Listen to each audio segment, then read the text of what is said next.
The camera was on Ed Sullivan's face. 60 million people were watching, and Ed was doing something he almost never did during a live broadcast. He was staring at a comedian with complete, frozen silence. It was March 22nd, 1964. The Ed Sullivan Show. Studio 50 in New York City. A young comedian named Alan King had just finished his 7-minute set. The audience was applauding enthusiastically. Alan was taking his bow, preparing to exit stage left like every other performer did. That's when Ed Sullivan did what he always did to performers he liked. He gestured for Alan to come stand beside him at center stage. Alan walked over, smiling, thinking he'd succeeded, thinking he'd won Ed's approval. But as soon as Alan reached him, Ed leaned into the microphone and said something that made every performer in America watching from home feel a cold wave of recognition. That was interesting. Not wonderful, not terrific, not any of the words Ed used when he genuinely approved, just interesting. And then Ed turned to face the camera, his back slightly to Alan, and introduced the next act without another word. Alan King stood there for 3 seconds, an eternity on live television, before realizing he'd been dismissed. He walked off stage with his smile still frozen on his face. But everyone watching knew what had just happened. Ed Sullivan had publicly humiliated him, on purpose, in front of 60 million people. If you've ever wondered how power uses embarrassment as enforcement, subscribe now, because what you're about to see isn't just one comedian's humiliation. It's a masterclass in how authority maintains control through tiny, calculated cruelties that everyone sees but no one can challenge. Let's go back 3 weeks. February. Alan King was 35 years old, a working comedian with a growing reputation in New York clubs. His style was observational, sharp, slightly edgy. He talked about marriage, New York traffic, the absurdities of modern life. Nothing radical, nothing obscene, but definitely not safe. His agent called him with the opportunity that every comedian dreamed of. Ed Sullivan wants you for March 22nd, 7 minutes, standard fee. Alan knew the system. The Ed Sullivan Show was the only platform that mattered. 1 good appearance, and you'd get called back. 3 good appearances, and you'd get the standing invitation, the end of show moment where Ed would put his arm around you and tell America you were special. But there were rules, unspoken, absolute. Rule 1. Don't mention Ed unless you're complimenting him. Rule 2. Don't make jokes about the show's format. Rule 3. If Ed doesn't laugh during rehearsal, cut that joke from your set. Alan King followed these rules. He'd been preparing for this moment his entire career. He rehearsed his 7-minute set hundreds of times, every joke tested, every transition smooth, every word chosen to be funny without being offensive. But Alan had one 30-second observation, that he couldn't quite decide whether to include. It was about Ed Sullivan himself. The joke went like this: you know what's amazing about this show? Ed introduces everyone.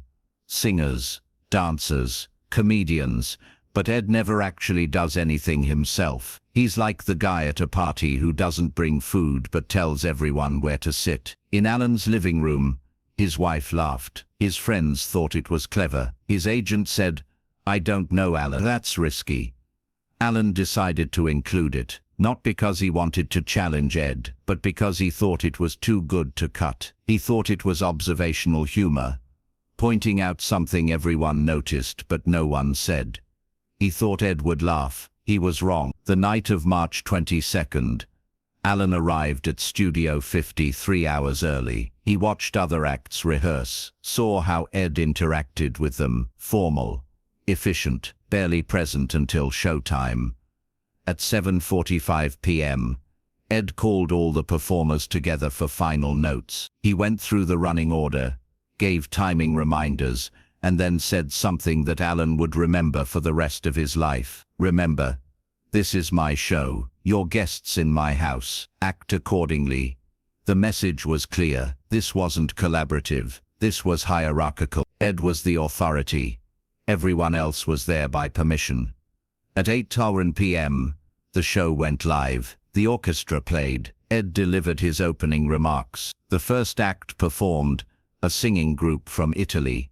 Ed introduced them warmly, applauded enthusiastically, thanked them graciously. Alan watched from backstage and felt his confidence building. This was going to work. His set was strong. His timing was perfect. He just needed to get out there and execute. At 8:17 p.m., Ed introduced him. "Ladies and gentlemen, a very funny comedian making his first appearance on our show, Alan King." Alan walked into the lights. The audience applauded politely. He launched into his set. First joke, solid laugh. Second joke, bigger laugh. Third joke, the audience was warming up, leaning forward. Alan felt it, that magical connection between performer and crowd when everything clicks. He was 5 minutes into his 7-minute set when he reached the bit about Ed. "You know what's amazing about this show? Ed introduces everyone, singers, dancers, comedians, acrobats from Eastern Europe. But Ed never actually does anything himself. He's like the guy at a party who doesn't bring anything but somehow takes credit for the whole evening." The audience laughed hard. It was one of the biggest laughs of his set. Alan glanced toward stage left, where Ed always stood during performances. Ed's face was completely expressionless, not amused, not offended, just blank. That's when Alan felt the first cold drop of realization. That joke wasn't landing as clever observation. It was landing as subordinate mocking superior, and he just delivered it live on Ed's show, in front of Ed's audience. But there was no stopping now. He had 90 seconds left in his set. He pushed through the remaining jokes, got decent laughs, and finished strong with his closing bit about New York taxi drivers. The applause was enthusiastic. Alan took his bow, started to exit stage left. That's when Ed gestured for him to come stand beside him. Alan's heart jumped. Maybe it was fine. Maybe Ed was going to be gracious. Maybe the joke had landed better than Alan feared. He walked to center stage, stood next to Ed, waited for the compliment, the validation, the public approval that meant everything. Ed turned to the camera. His face was perfectly composed. His voice was steady. That was interesting. The word hung in the air like poison. The studio audience went quiet. Not the good kind of quiet, the uncomfortable kind. Alan opened his mouth to say something. Anything, but Ed had already turned away from him and was introducing the next act. "And now, ladies and gentlemen, direct from London." Alan stood there frozen, while Ed continued talking as if he didn't exist. 3 seconds passed, 4 seconds. The camera stayed on Ed. Alan was in the frame but completely ignored. Finally, Alan realized what was happening and walked off stage. His face was burning. His hands were shaking. He'd just been publicly dismissed on the most watched show in America. Backstage, other performers avoided eye contact. His agent was pale. Everyone understood what they'd just witnessed. Ed Sullivan's particular form of punishment. Not yelling, not confrontation, just public silent erasure. But here's where the story takes an unexpected turn. Because 60 million people had just watched Ed Sullivan humiliate a comedian for making a harmless joke. And while the studio audience had been confused and uncomfortable, the viewing audience at home was processing something else entirely. The next day, CBS received over 2,000, not complaints about Alan King's joke, complaints about Ed Sullivan's response. Why was Ed so rude to that comedian? That joke wasn't offensive. It was funny. Ed looked like a bully. By Wednesday, TV critics were writing about it. Not about Alan's performance, about Ed's visible coldness, about how uncomfortable it was to watch someone get publicly dismissed for a joke that everyone thought was actually clever. By Friday, Ed Sullivan was in a meeting with CBS executives who were gently suggesting that maybe his on-air responses needed to be more measured, that maybe audiences in 1964 were less comfortable with visible displays of authority. Ed didn't apologize. He didn't issue a statement, but he did something that revealed how much the backlash had affected him. 3 weeks later, on April 12, 1964, Ed invited Alan King back on the show. This was unprecedented. Performers who got the cold treatment from Ed never got second chances. The system was built on finality. Ed's judgment was supposed to be absolute. But Ed Sullivan was learning something that every authority figure eventually learns. Power that requires public demonstrations of dominance is power that's already weakening. Alan's second appearance was different from the first in every way. Ed introduced him more warmly, mentioned that he was back by popular demand, smiled during the set instead of standing stone-faced in the wings, and when Alan finished his 7 minutes, a completely safe set with no jokes about Ed or the show, Ed not only called him over, but put his arm around his shoulders and said into the microphone, "Alan King, ladies and gentlemen, a very funny man. We'll have him back again soon." The audience applauded. Alan smiled. It looked like reconciliation, but everyone in that studio knew what was really happening. Ed Sullivan wasn't forgiving Alan King. He was protecting his own image. He was responding to the fact that his public humiliation had backfired. That, instead of enforcing his authority, it had made him look petty. The system had glitched, and Ed had been forced to adjust. Here's what this story reveals about power. It's not the moments of control that matter. It's the moments when control slips that show you where real authority lives. Ed Sullivan controlled the platform. He controlled the microphone. He controlled the running order and the introductions and who got 7 minutes versus who got 3. But he didn't control how the audience interpreted his behavior. He didn't control whether his coldness looked like strength or insecurity.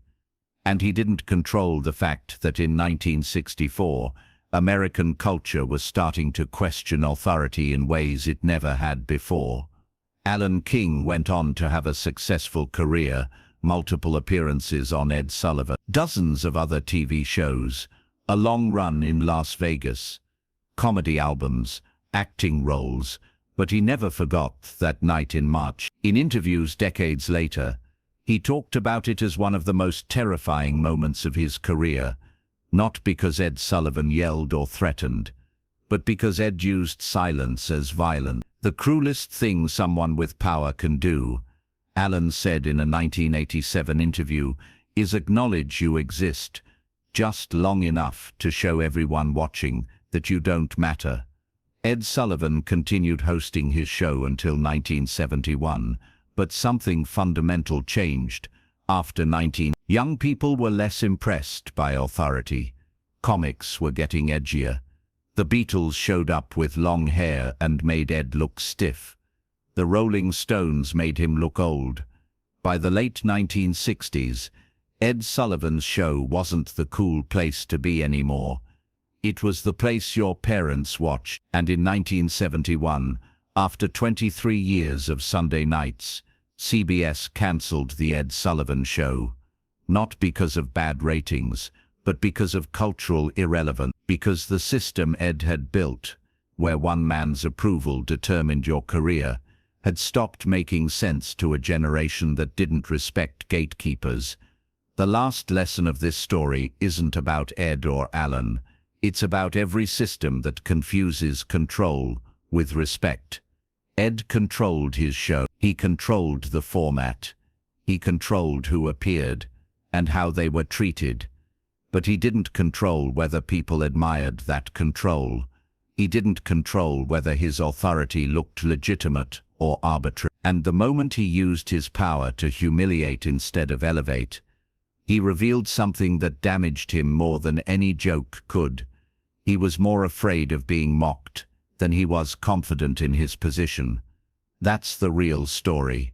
Not that Alan King made a risky joke, but that Ed Sullivan's response to that joke showed everyone watching that his authority was fragile, that it required constant offense, that it couldn't withstand even gentle observation.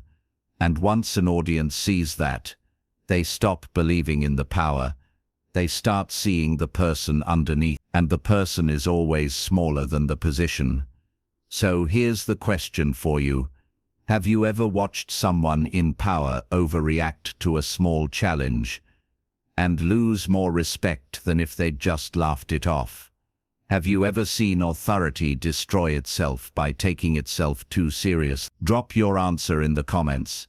And if you understand that the strongest power is the kind that doesn't need to announce itself, subscribe, because the next story shows what happens when someone refuses to play the game entirely, and the system has no idea how to respond.